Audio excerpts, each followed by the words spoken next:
Good afternoon, everybody. I just met again with my National Security Council on the campaign to destroy ISIL. I want to thank Secretary Carter and Chairman Dunford, who just returned from meetings with our coalition partners in the Middle East, for hosting us and for their continued leadership of our men and women in uniform. I last updated the American people on our campaign in June, shortly after the horrifying attack in Orlando. In the weeks since, we've continued to be relentless in our fight against ISIL. And on the ground in Syria and Iraq, ISIL continues to lose territory. Tragically, however, we have also seen that ISIL still has the ability to direct and inspire attacks. So we've seen terrible bombings in Iraq and in Jordan and Lebanon, Saudi Arabia, Yemen, and Afghanistan, attacks on an Istanbul airport, a restaurant in Bangladesh, Bastille Day celebrations at a church in France, and a music festival in Germany. In fact, the decline of ISIL in Syria and Iraq appears to be causing it to shift to tactics that we've seen before, an even greater emphasis on encouraging high-profile terrorist attacks, including in the United States.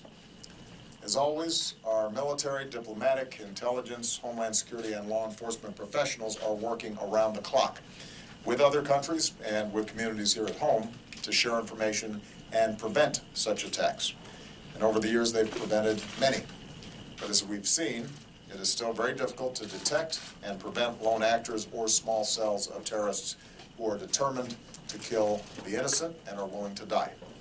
And that's why, as we discussed today, we're going to keep going after ISIL aggressively across every front of this campaign.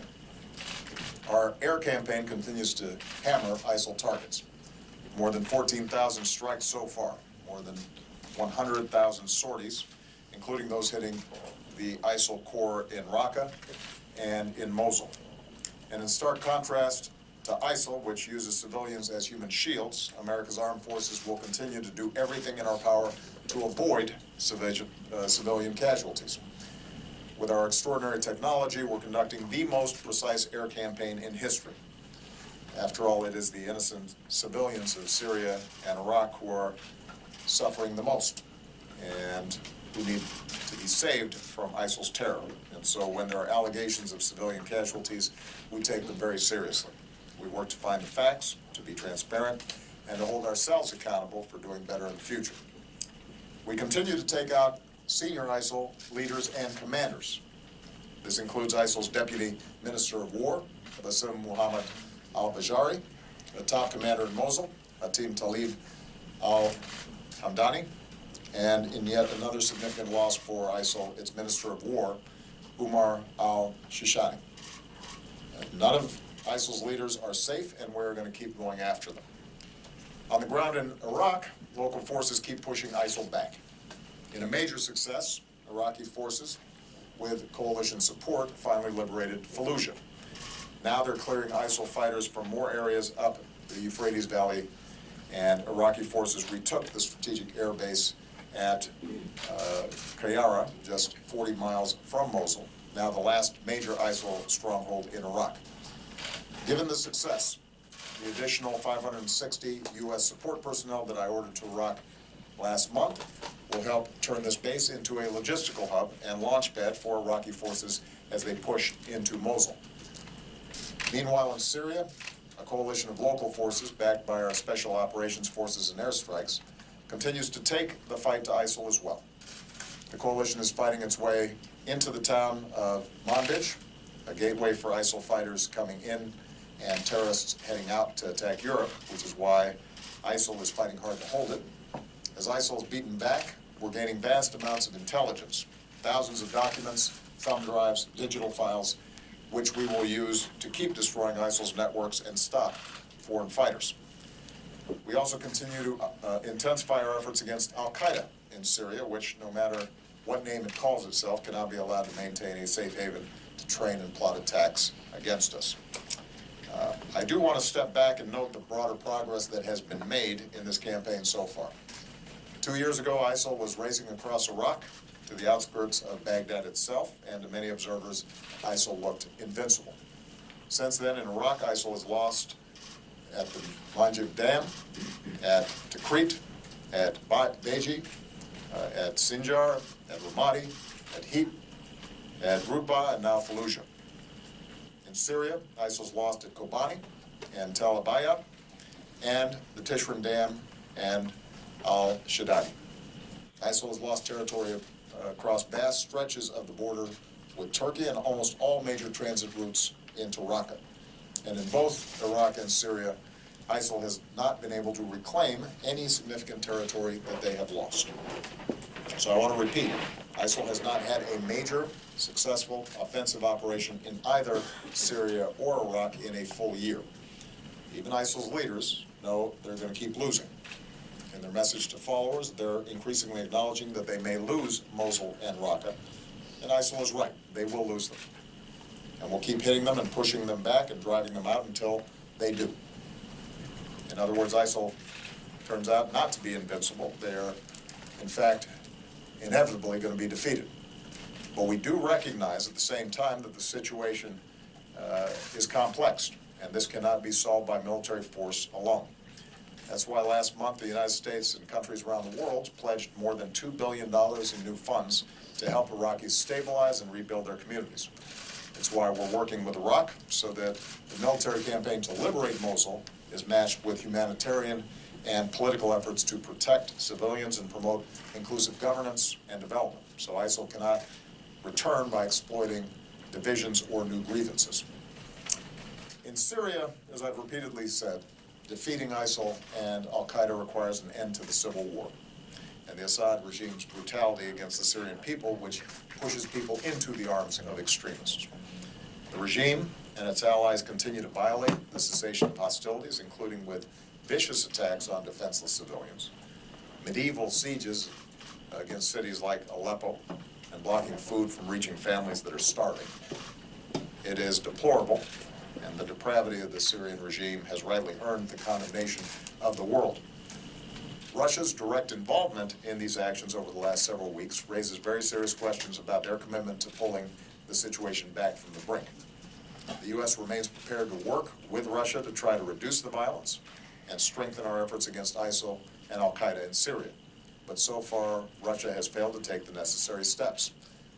Given the deteriorating situation, it is time for Russia to show that it is serious about pursuing these objectives. Beyond Syria and Iraq, we'll keep working with allies and partners to go after ISIL wherever it tries to spread. At the request of Libya's government of national accord, we are conducting strikes in support of government-aligned forces as they fight to retake Sirte from ISIL, and we will continue to support the government's efforts to secure their country. In Afghanistan, one of the reasons that I decided to largely maintain our current force posture was so that we could keep eliminating ISIL's presence there. And we delivered another blow last month when we took out a top ISIL leader in Afghanistan, Umar Khalifa. Finally, it should be clear by now, and no one knows this better than our military leaders, that even as we need to crush ISIL on the battlefield, their military defeat will not be enough. So long as their twisted ideology persists and drives people to violence, then groups like ISIL will keep emerging, and the international community will continue to be at risk in getting sucked into the kind of global whack-a-mole where we're always reacting to the latest threat or lone actor. That's why we're also working to counter violent extremism more broadly, including the social, economic, and political factors that help fuel groups like ISIL and al-Qaeda in the first place. Nothing will do more to discredit ISIL and its phony claims to being a caliphate than when it loses its base in Raqqa and in Mosul. And we're going to keep working with partners, including Muslim countries and communities, especially online, to expose ISIL for what they are: murderers who kill innocent people, including Muslim families and children as they break their Ramadan fast, and who set off bombs in Medina near the Prophet's Mosque, one of the holiest sites in Islam. Moreover, we refuse to let terrorists and voices of division undermine the unity and the values of diversity and pluralism that keep our nation strong. One of the reasons that America's armed forces are the best in the world is because we draw on the skills and the talents of all of our citizens, from all backgrounds and faiths, including patriotic Muslim Americans who risk and give their lives for our freedom. I think the entire world was inspired this past Sunday when Muslims across France joined their Catholic neighbors at Mass and, in a moving display of solidarity, prayed together. The greeting they extended to each other has to be the message we echo in all of our countries and all of our communities. Peace be with you and also with you. Now, before I take some questions, I also want to say a few words on another topic. As our public health experts have been warning for some time, we are now seeing the first locally transmitted cases of the Zika virus by mosquitoes in the continental United States. This was predicted and predictable. So far, we've seen 15 cases in the Miami area. We're taking this extremely seriously. Our CDC experts are on the ground working shoulder to shoulder with Florida health authorities. There's a very aggressive effort underway to control mosquitoes there, and pregnant women have been urged to stay away from the particular neighborhood that we're focused on. We'll keep working as one team, federal, state, and local, to try to slow and limit the spread of the virus. I do want to be very clear, though. Our public health experts do not expect to see the kind of widespread outbreaks of Zika here that we've seen in Brazil or in Puerto Rico. The kind of mosquitoes that are most likely to carry Zika are limited to certain regions of our country. But we cannot be complacent because we do expect to see more Zika cases. And even though the symptoms for most people are mild, many may never even know that they have it. We've seen that the complications for pregnant women and their babies can be severe. So I again want to encourage every American to learn what they can do to help stop Zika by going to cdc.gov. In addition, Congress needs to do its job. Fighting Zika costs money. Helping Puerto Rico deal with its Zika crisis costs money. Research into new vaccines. And by the way, NIH just announced the first clinical trials in humans. That costs money. And that's why my administration proposed an urgent request for more funding back in February. Not only did the Republican-led Congress not pass our request, they worked to cut it. And then they left for summer recess without passing any new funds for the fight against Zika.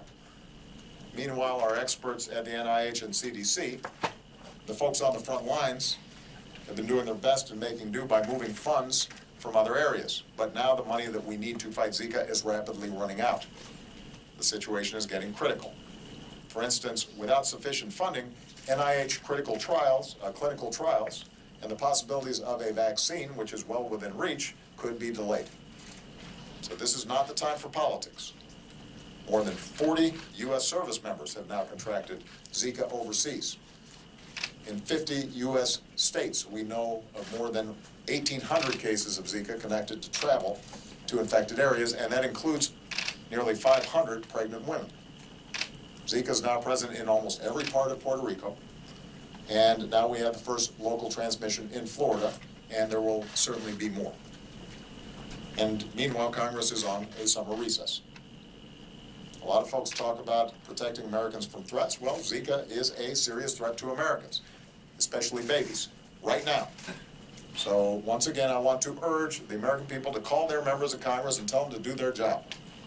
Deal with this threat, help protect the American people from Zika. With that, I'm going to take some questions.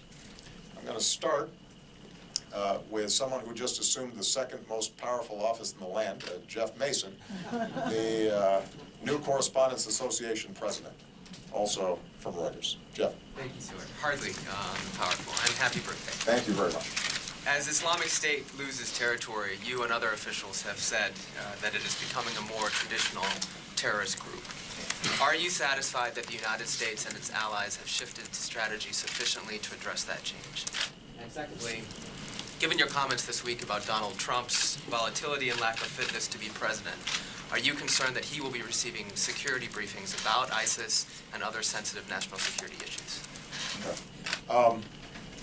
I'm never satisfied with our response, because if you're satisfied, that means the problem's solved, and it's not. So we just spent a couple hours meeting with my top national security folks to look at what more can be done. It is absolutely necessary for us to defeat ISIL in Iraq and Syria. it is not sufficient, but it is necessary. Because so long as they have those bases, they can use their propaganda to suggest that somehow there's still some caliphate being born. And that can insinuate itself then in the minds of folks who may be willing to travel there or carry out terrorist attacks. It's also destabilizing for countries in the region at a time when the region's already unstable. So, I am pleased with the progress that we've made on the ground in Iraq and Syria. We're far from freeing Mosul and Raqqa, but what we've shown is that when it comes to conventional fights, ISIL can be beaten with partners on the ground, so long as they've got the support from coalition forces that we've been providing. In the meantime, though, you're seeing ISIL carry out external terrorist acts, and they've learned something. They've adapted from Al-Qaeda, which had a much more centralized operation and tried to plan very elaborate attacks. And what ISIL has figured out is that if they can convince a handful of people, or even one person, to carry out an attack on a subway, or at a parade, or some other public venue, and kill scores of people as opposed to thousands of people, it still creates the kinds of fear and concern that elevates their profile. So, in some ways, rooting out these networks for smaller, less complicated attacks is tougher because it doesn't require as many resources on their part or preparation. But it does mean that we've got to do even more to generate the intelligence and to work with our partners in order to degrade those networks. And the fact is that those networks will probably sustain themselves even after ISIL is defeated in Raqqa and Mosul. But what we've learned from our efforts to defeat Al-Qaeda is that if we stay on it, our intelligence gets better, and we adapt as well. And eventually, we will dismantle these networks also. This is part of the reason why, however, it is so important for us to keep our eye on the ball and not panic, not succumb to fear, because ISIL can't defeat the United States of America or our NATO partners. We can defeat ourselves, though, if we make bad decisions. And we have to understand that as painful and as tragic as these attacks are, that we are going to keep on grinding away, preventing them wherever we can, using a whole of government effort to knock down their propaganda, to disrupt their networks, to take their key operatives off the battlefield, and that eventually we will win. But if we start making bad decisions, indiscriminately killing civilians, for example, in some of these areas, instituting offensive religious tests on who can enter the country, those kinds of strategies can end up backfiring. Because in order for us to ultimately win this fight, we cannot frame this as a clash of civilizations between the West and Islam. That plays exactly into the hands of ISIL and the perversions, the perverse interpretations of Islam that they're putting forward. As far as Mr. Trump, we are going to go by the law, which is that both the tradition and the law, that if somebody's the nominee, the Republican nominee for president, they need to get a security briefing so that if they were to win, they are not starting from scratch in terms of being prepared for this office. And I'm not going to go into the details of the nature of the security briefings that both candidates receive. What I will say is that they have been told these are classified briefings. And if they want to be president, they got to start acting like president. And that means being able to receive these briefings and not spread them around. Are you worried about that? Well, I think I've said enough on that. Mary Bruce. Thank you, Mr. President. What is your response to critics who say the $400 million in cash that you sent to Iran was a ransom payment? Was it really simply a pure coincidence that a sum that was a payment that was held up for almost 4 decades was suddenly sent at the exact same time that the American prisoners were released? And can you assure the American people that none of that money went to support terrorism? Okay. It's been interesting to watch this story surface. Some of you may recall, we announced these payments in January, many months ago. There wasn't a secret.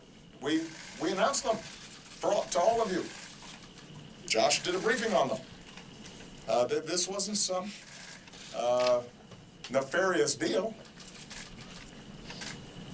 And at the time, we explained that Iran had pressed a claim before an international tribunal about them recovering money of theirs that we had frozen, that as a consequence of its working its way through the international tribunal, it was the assessment of our lawyers that we were now at a point where there was significant litigation risk and we could end up costing ourselves billions of dollars. It was their advice and suggestion that we settle. And that's what these payments represent. And it wasn't a secret. We were completely open with everybody about it, and it's interesting to me how suddenly this became a story again. That's point number one. Point number two, we do not pay ransom for hostages. We've got a number of Americans being held all around the world. And I meet with their families, and it is heartbreaking. And we have stood up an entire section of interagency experts who devote all their time to working with these families to get these Americans out. But those families know that we have a policy that we don't pay ransom. And the notion that we would somehow start now in this high-profile way and announce it to the world, even as we're looking into the faces of other hostage families whose loved ones are being held hostage, and say to them that we don't pay ransom, defies logic. So that's point number two. We do not pay ransom. We didn't here, and we won't in the future. Precisely because if we did, then we would start encouraging Americans to be targeted, much in the same way that some countries that do pay ransom end up having a lot more of their citizens being taken by various groups. Point number three is that the timing of this was in fact dictated by the fact that as a consequence of us negotiating around the nuclear deal, we actually had diplomatic negotiations and conversations with Iran for the first time in several decades. So the issue is not so much that it was a coincidence as it is that we were able to have a direct discussion. John Kerry could meet with the foreign minister, which meant that our ability to clear accounts on a number of different issues at the same time converged. And it was important for us to take advantage of that opportunity, both to deal with this litigation risk that had been raised. It was important for us to make sure that we finished the job on the Iran nuclear deal. And since we were in a conversation with them, it was important for us to be able to push them hard in getting these Americans out. And let me make a final point on this. It's now been well over a year since the agreement with Iran to stop its nuclear program was signed. And by all accounts, it has worked exactly the way we said it was going to work. You'll recall that there were all these horror stories about how Iran was going to cheat and this wasn't going to work, and Iran was going to get $150 billion to finance terrorism and all these kinds of scenarios. And none of them have come to pass. And it's not just the assessment of our intelligence community, it's the assessment of the Israeli military and intelligence community, the country that was most opposed to this deal, that acknowledges this has been a game changer and that Iran has abided by the deal and that they no longer have the sort of short-term breakout capacity that would allow them to develop nuclear weapons. So what I'm interested in is if there's some news to be made, why not have some of these folks who were predicting disaster say, you know what, this thing actually worked? That would be a shock. That would be impressive. If some of these folks who had said the sky is falling suddenly said, you know what, we were wrong, and we are glad that Iran no longer has the capacity to break out in short term and develop a nuclear weapon. But of course that wasn't going to happen. Instead, what we have is the manufacturing of outrage in a story that we disclosed in January. And the only bit of news that is relevant on this is the fact that we paid cash, which brings me to my last point. The reason that we had to give them cash is precisely because we are so strict in maintaining sanctions, and we do not have a banking relationship with Iran, that we couldn't send them a check. And we could not wire the money. And it is not at all clear to me why it is that cash, as opposed to a check or a wire transfer, has made this into a news story. You know, maybe because it kind of feels like some spy novel or, you know, some crime novel, because cash was exchanged. The reason cash was exchanged is because we don't have a banking relationship with Iran, which is precisely part of the pressure that we were able to apply to them so that they would ship a whole bunch of nuclear material out and close down a bunch of facilities that, as I remember, 2 years ago, 3 years ago, 5 years ago, was people's top fear and priority. That we make sure Iran doesn't have breakout nuclear capacity. They don't. This worked. Josh Letterman. Thank you, Mr. President. Repeatedly now, Donald Trump has said that this election will be rigged against him, challenging really the core foundation of our democratic system. Can you promise the American people that this election will be conducted in a fair way? And are you worried that comments like his could erode the public's faith in the outcome of the election? And if he does win, given that you've just declared him unfit, what will you say to the American people? Well, at the end of the day, it's the American people's decision. I have one vote. I have the same vote you do. I have the same vote that all the voters who are eligible all across the country have. I've offered my opinion, but ultimately it's the American people's decision to make collectively. And if somebody wins the election and they are president, then my constitutional responsibility is to peacefully transfer power to that individual and do everything I can to help them succeed.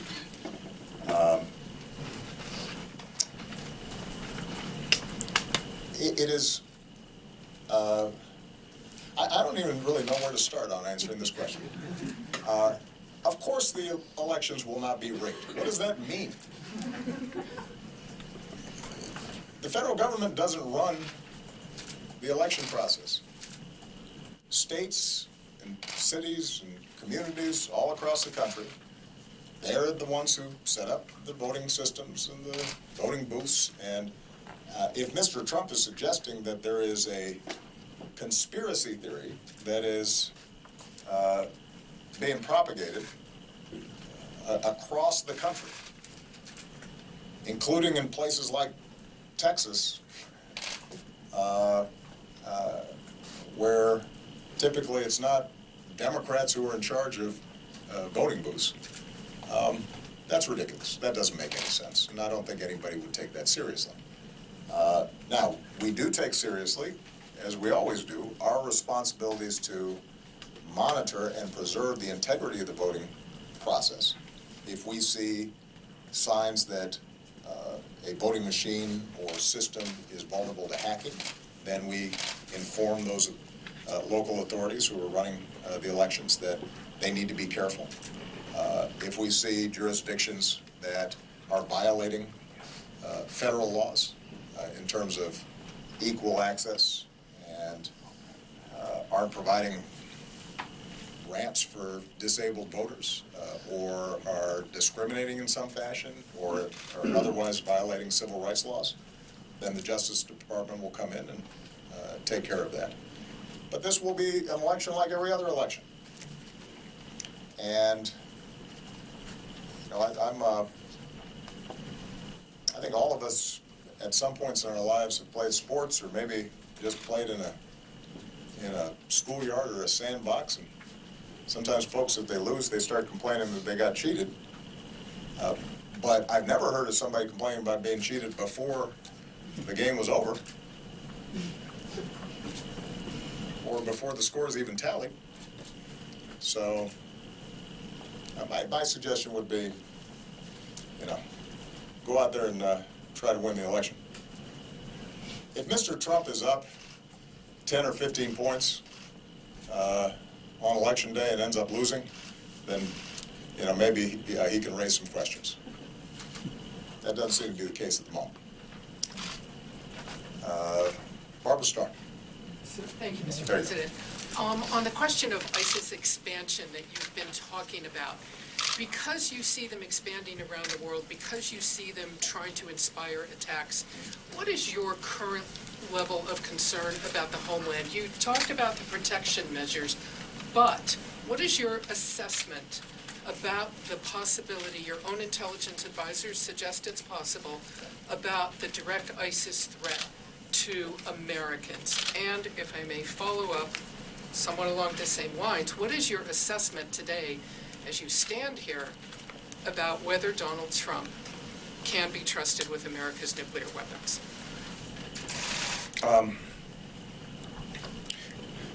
You know, on your second question, and I'll sort of address this to any additional Trump questions. I would ask all of you to just make your own judgment. I've made this point already multiple times. Just listen to what Mr. Trump has to say and make your own judgment with respect to how confident you feel about his ability to manage things like our nuclear triad. With respect, sir, it suggests that you're not confident. Well, as I recall, I just answered a question about this a couple of days ago, and I thought I made myself pretty clear. And I don't want to just keep on repeating it or a variation on it. I obviously have a very strong opinion about the two candidates who are running here. One is very positive, and one is not so much. And I think that you will just hear any further questions that are directed to this subject. I think you'll hear pretty much variations on the same theme. What I can say is this is serious business, and the person who is in the Oval Office and who our Secretary of Defense and our Joint Chiefs of Staff and our outstanding men and women in uniform report to. You know, they are counting on somebody who has the temperament and good judgment to be able to make decisions to keep America safe. And that should be very much on the minds of voters when they go into the voting booth in November. In terms of the threat that ISIL poses to the homeland. I think it is serious. We take it seriously. And as I said earlier, precisely because they are less concerned about big, spectacular 9/11 style attacks, because they've seen the degree of attention they can get with smaller scale attacks using small arms or assault rifles, or in the case of Nice, France, a truck.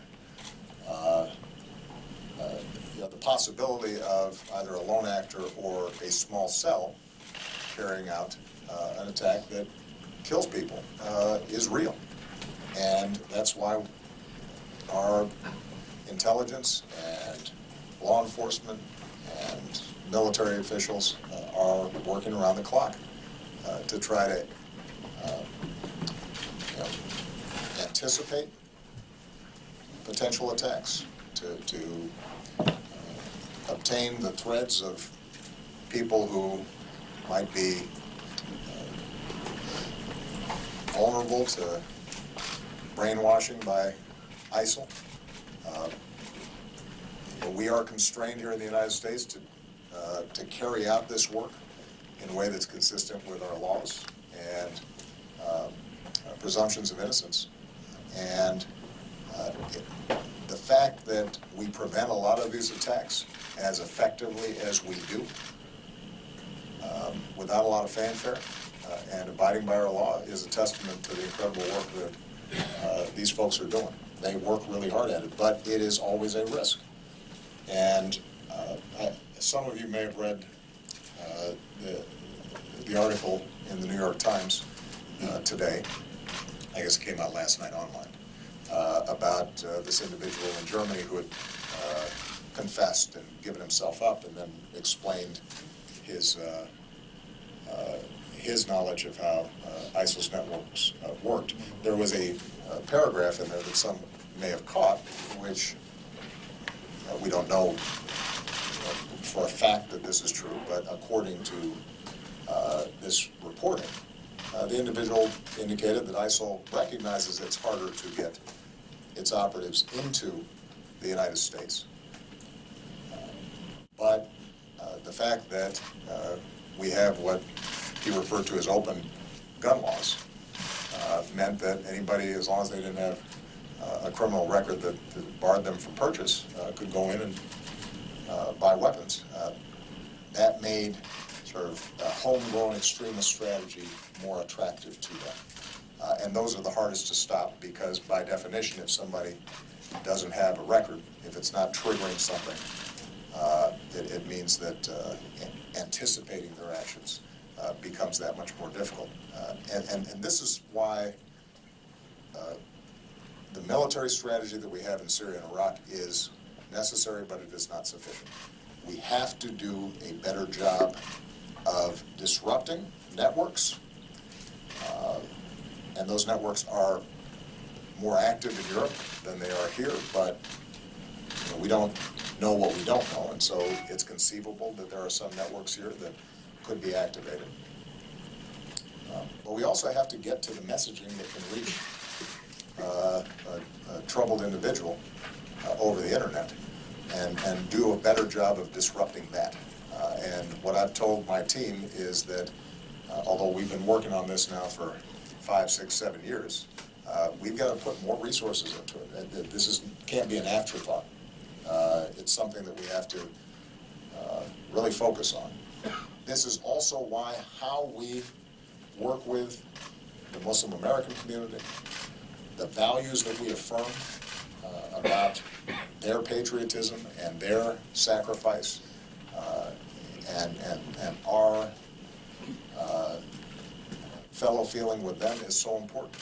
One of the reasons that we don't have networks and cells that are as active here as they are in certain parts of Europe is because the Muslim American community in this country is extraordinarily patriotic and largely successful, and fights in our military, and serves as our doctors and our nurses, and there are communities in which they are raising their kids with love of country and a rejection of violence, and that has to be affirmed consistently. And if we screw that up, then we're going to have bigger problems. Gregory Corti of USA Today. Thank you, Mr. President. Yesterday, you commuted the sentences of 214 federal inmates. It was the largest single-day grant of commutations in the history of the American presidency. So I wanted to ask you a couple of questions about your clemency thought process. One is, you've talked about this as low-level drug offenders who got mandatory minimum sentences. But about a quarter of the commutations that you've granted also had firearms offenses. Given your overall philosophy on firearms, can you reconcile that for us? And given that previously in your presidency, you had sent a memo to the Office of Pardon Attorney saying there was a sort of a predisposition against firearms being carried in clemency. Why did you change your mind on that? Also, the other side of the ledger here is pardons. You've granted more commutations than any president since Calvin Coolidge. You've granted fewer pardons than any two-term president since John Adams. Why is that? Is the focus on commutations taking energy away from pardons? Especially since, these are, you've talked about second chances. A full pardon would give people a better chance at those second chances. Right. And then finally, just one other thing on pardons. Many of your predecessors in the final days of their presidency have reserved that for their more politically sensitive pardons. Should we expect you to do that, or would you rule that out? I appreciate the question, Gregory, because I haven't had a chance to talk about this much, and this is an effort that I'm really proud of. It is my view, shared by Democrats and Republicans alike in many quarters, that as successful as we've been in reducing crime in this country, the extraordinary rate of incarceration of nonviolent offenders has created its own set of problems that are devastating. Entire communities have been ravaged, where largely men, but some women, are taken out of those communities. Kids are now growing up without parents. It perpetuates a cycle of poverty and disorder in their lives. It is disproportionately young men of color that are being arrested at higher rates, charged and convicted at higher rates, and imprisoned for longer sentences. And so ultimately, the fix on this is criminal justice reform, and I still hold out hope that the bipartisan effort that's taken place in Congress can finish the job, and we can have a criminal justice system, at least at the federal level, that is both smart on crime, effective on crime, but recognizes the need for proportionality in sentencing and the need to rehabilitate those who commit crimes. But even as that slow process of criminal justice reform goes forward, what I wanted to see is if we could reinvigorate the pardon process and commutation.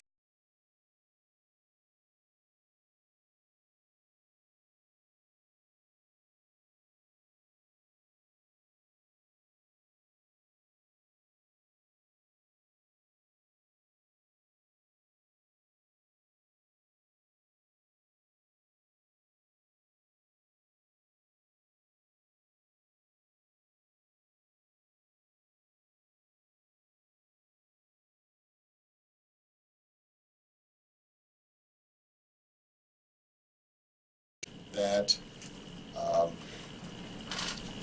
we believe in the principles behind criminal justice reform, even if ultimately we need legislation. So we have focused more on commutations than we have on pardons. I would argue, Gregory, that by the time I leave office, the number of pardons that we grant will be roughly in line with what other presidents have done. But standing up this commutations process has required a lot of effort, a lot of energy, and it's not like we got a new slug of money to do it. So you've got limited resources. The primary job of the Justice Department is to prevent crime and to convict those who have committed crimes and to keep the American people safe. And that means that you've had this extraordinary and Herculean effort by a lot of people inside the Justice Department to go above and beyond what they're doing to also review these petitions that have been taking place. And we've been able to get bar organizations around the country to participate, to kind of screen and help people apply. And what the main criteria that I've tried to set is if under today's laws, because there have been changes in how we charge nonviolent drug offenses, if under today's charges, their sentences would be substantially lower than the charges that they received.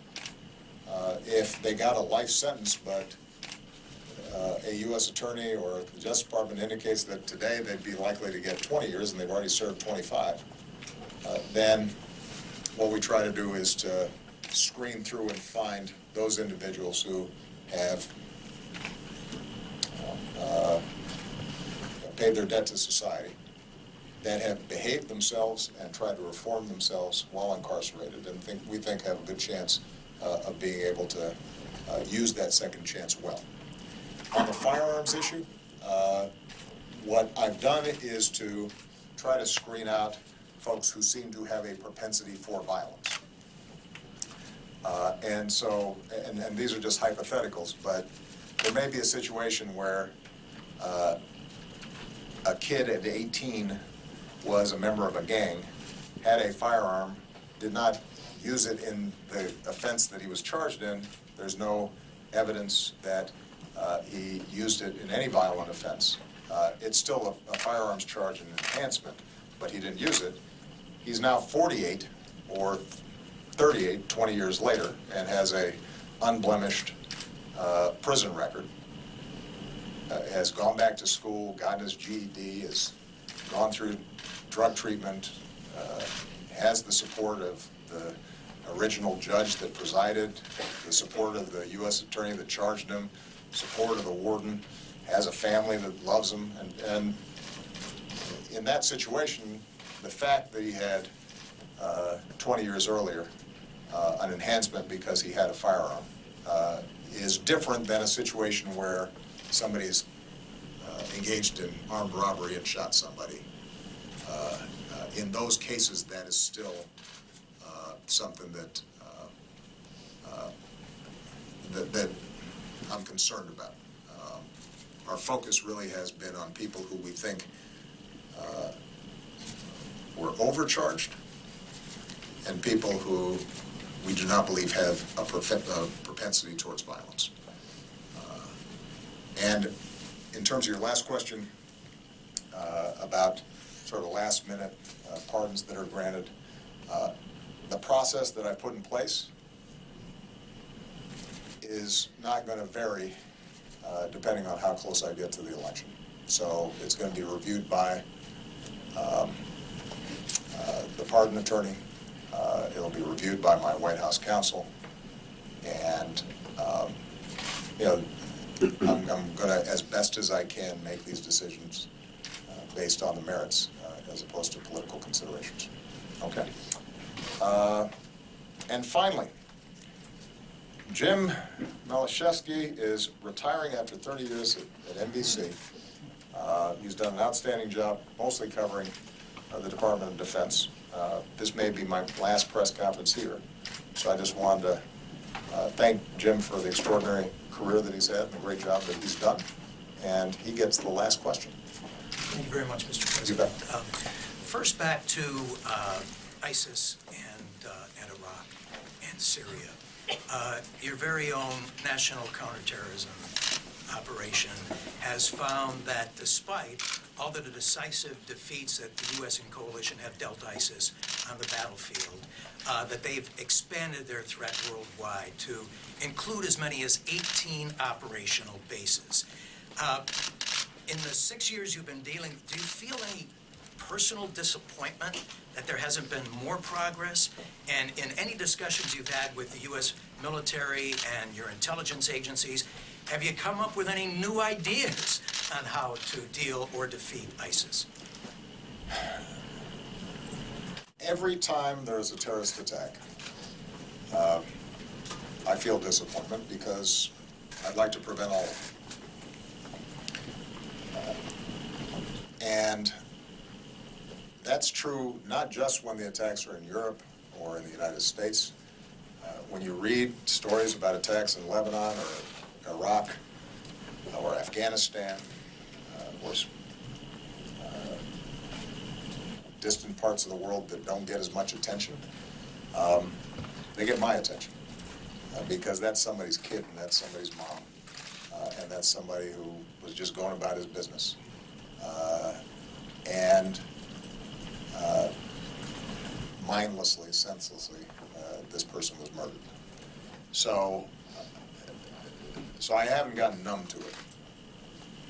It bugs me whenever it happens and wherever it happens. And we are constantly pushing ourselves to see, are there additional ideas that we can deploy to defeat this threat? Now, it is important that we recognize terrorism as a tactic has been around for a long time. And if you look at the 70s or the 80s or the 90s, there was some terrorist activity somewhere in the world that was brutal. And you know, that as much as I would like to say that during my 8-year presidency we could have eliminated terrorism completely, it's not surprising that that hasn't happened, and I don't expect that will happen under the watch of my successors. I do think that because of our extraordinary efforts, the homeland is significantly safer than it otherwise would be. Now, in some ways this is arguing the counterfactuals, but the attacks we prevent, I take great satisfaction in, and I am grateful for the extraordinary work that our teams do. I don't think there's any doubt that had we not destroyed Al-Qaeda in the Fatah, that more Americans would have been killed. And we might have seen more attacks like we saw on 9/11. And we have maintained vigilance, recognizing that those threats still remain, those aspirations in the minds of these folks still remain. But it is much harder for them to carry out large-scale attacks like that than it used to be. What we have seen is that these lower-level attacks carried out by fewer operatives or an individual with less sophisticated and less expensive weapons can do real damage. And that, I think, points to the need for us to not just have a military strategy, not just have a traditional counterterrorism strategy that's designed to bust up networks and catch folks before they carry out their attacks, although those still are necessary, and we have to be more and more sophisticated about how we carry those out. It still requires us to have much greater cooperation with our partners around the world. But it points to the fact that we're going to have to do a better job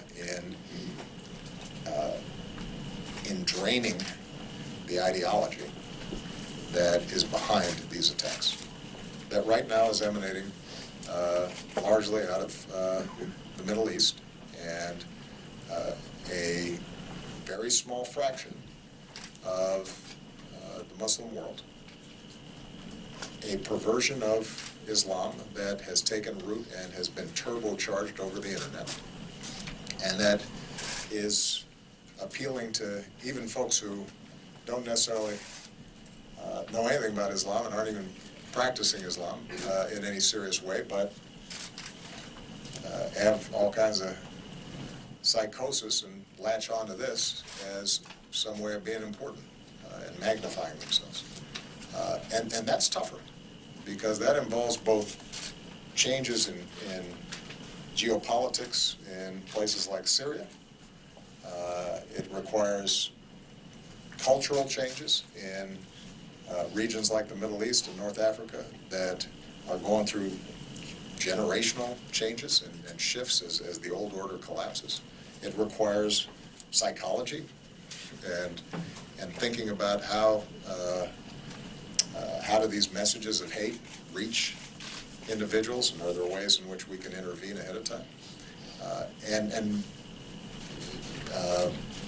All that work is being done, and we've got the very best people at it, and each day they're making a difference in saving lives, not just here, but around the world.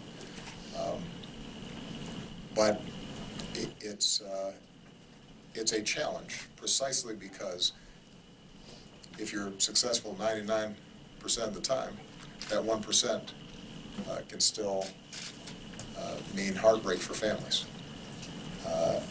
And it's difficult because in a country, let's say, of 300 million people here in the United States, if 99.9% of people are immune from this hateful ideology, but 1/10 of 1% are susceptible to it, that's a lot of dangerous people running around. And we can't always anticipate them ahead of time because they may not have criminal records. So this is going to be a challenge. I just want to end on the point that I made earlier.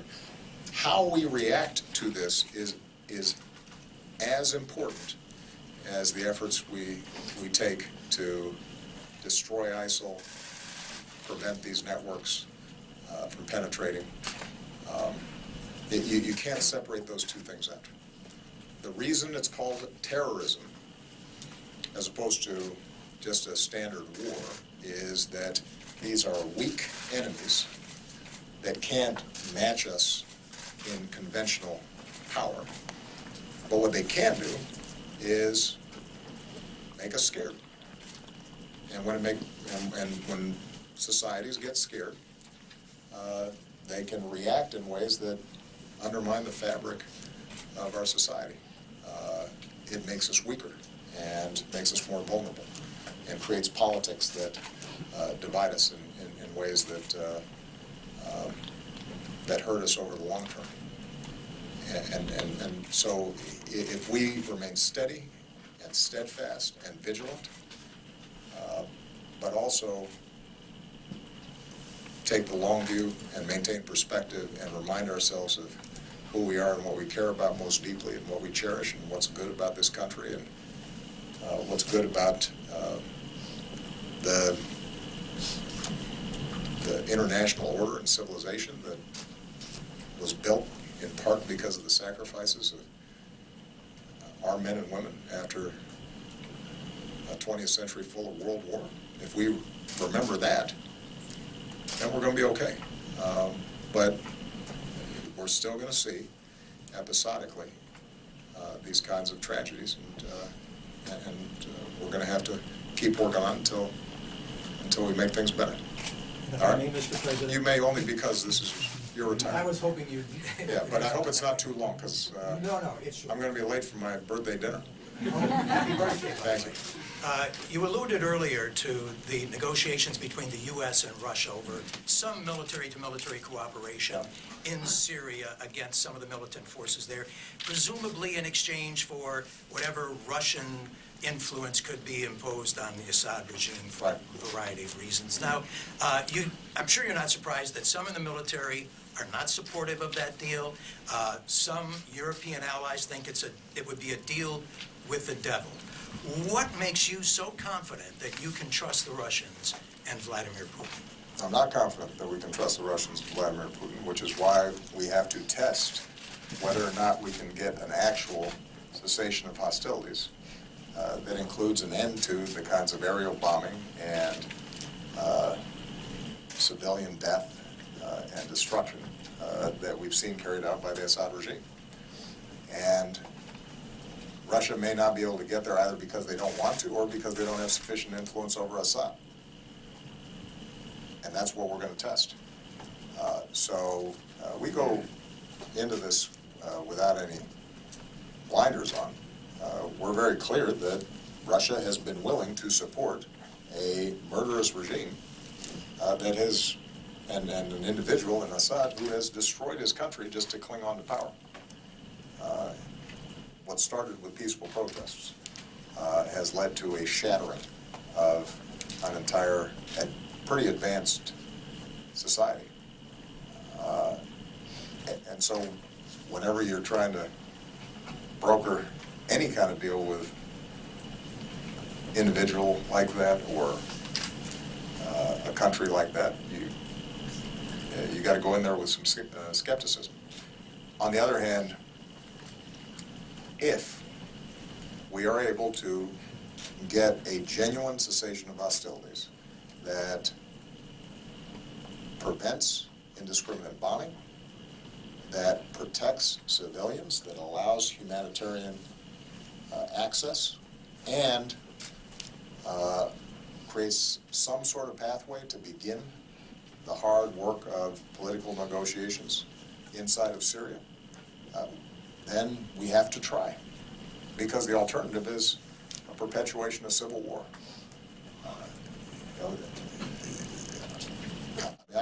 I've been wrestling with this thing now for a lot of years. I am pretty confident that a big chunk of my gray hair comes out of my Syria meetings. And there is not a meeting that I don't end by saying, is there something else we could be doing that we haven't thought of? Is there a plan F, G, H that we think would lead to a resolution of this issue so that the Syrian people can put their lives back together again, and we can bring peace and relieve the refugee crisis that's taken place. And the options are limited when you have a civil war like this, when you have a ruler who doesn't care about his people, when you've got terrorist organizations that are brutal and would impose their own kind of dictatorship on people, and you have a moderate opposition and ordinary civilians who are often outgunned and outmanned. And you know, that's a very difficult situation to deal with. But we've got to give it a chance. There are going to be some bottom lines that we expect for us to cooperate with Russia beyond the sort of deconfliction that we're currently doing. And that means restraint on the part of the regime that so far has not been forthcoming. You know, early on in this version of the cessation of hostilities, we probably saw some lives saved and some lessening of violence. The violations of this cessation have grown to the point where it just barely exists, particularly up in the northwestern part of the country. So we're going to test and see if we can get something that sticks. And if not, then Russia will have shown itself very clearly to be an irresponsible actor on the world stage that is supporting a murderous regime, and we'll have to answer to that on the international stage. All right. Thank you very much, everybody.